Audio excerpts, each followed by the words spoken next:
আওয়ামী লীগ আগামী নির্বাচনে অংশগ্রহণ করবেন কি করবেন না সেটা আওয়ামী লীগের ব্যাপার। তারা বাংলাদেশে নির্বাচন করলেন বা না করলেন তার উপর ভিত্তি করে বাংলাদেশে অন্তর্ভুক্তিমূলক নির্বাচন হবে কি হবে না সেই বিষয়টা এখন মুখ্য বিবেচ্য হিসাবে সামনে আসবে না। মুক্তিযুদ্ধের চেতনার কথা বলতে বলতে যাদের মুখে ফেনা উঠে গেছে, আপনারা লক্ষ্য করবেন এইবার 14ই ডিসেম্বর বুদ্ধিজীবী দিবসে, 16ই ডিসেম্বর বিজয় দিবসে সারা বাংলাদেশে কোথাও তাদের লক্ষ্য করা যায়নি। আগামী নির্বাচন প্রত্যেকেই যাতে অংশগ্রহণ করতে পারে সেই পরিস্থিতি যখন উন্মুক্ত করা হবে, সেই পরিস্থিতি উন্মুক্ত হলে ভোটাধিকারের স্বপ্ন এবং বাস্তবায়ন, চিন্তা এবং মননে যখন বাংলাদেশের মানুষ বুঝবে যে বাংলাদেশের আমার ভোট আমি দেব, যাকে খুশি তাকে দেব, আমি দাবি নির্বাচন হবে না,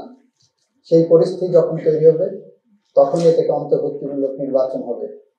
আওয়ামী লীগ বাংলাদেশের মানুষের দৃষ্টিতে, পৃথিবীর ইতিহাসে, পৃথিবীর মানুষের সামনে একটি স্বৈরাচারী রাজনৈতিক দল হিসেবে ইতিমধ্যে আবির্ভূত হয়েছে, যার ভূগোল, যার ইতিহাস, যার সাহিত্য সবকিছুর মধ্যে ফ্যাসিজম রচিত হয়ে আছে।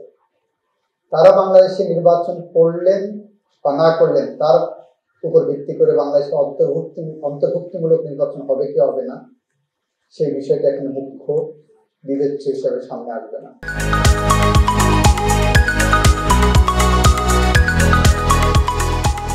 শেখ হাসিনা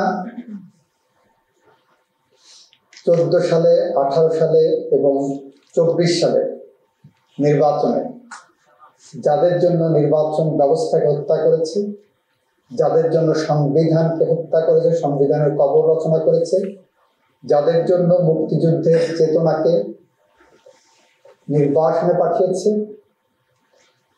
তারা শেখ হাসিনার এই নির্মম পরিণতির পরে এখনো কেউ পাশে দাঁড়ানোর সাহস পায়নি। এটা হলো ইতিহাসের নির্মম বাস্তবতা।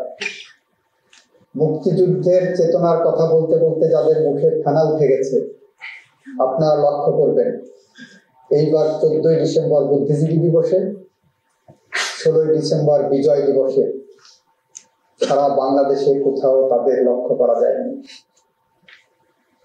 তারা গণতন্ত্র হত্যা করেছেন, প্রতিষ্ঠান হত্যা করেছেন, সাংবিধানিক প্রতিষ্ঠান ধ্বংস করেছেন, সংবিধিবদ্ধ প্রতিষ্ঠানগুলো ধ্বংস করেছেন। বাংলাদেশের শুধুমাত্র এমপি নির্বাচন নয়, স্থানীয় সরকার নির্বাচন নয়,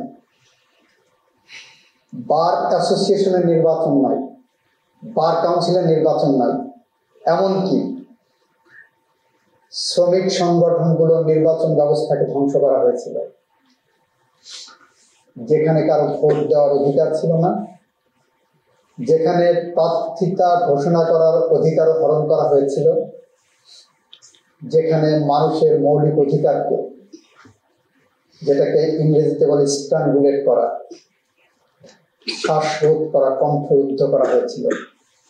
যারাই কথা বলতে গেছে তাদেরকে ডিজিটাল নিরাপত্তা আইনে গ্রেফতার করা হয়েছে, কারাগারে নির্মমভাবে মৃত্যুর মুখোমুখি হতে হয়েছে কার্টুনিস্ট মোস্তাককে। কার্টুনিস্ট কিশোর নির্বিচারে নিষ্ঠুরতার শিকার হয়েছেন।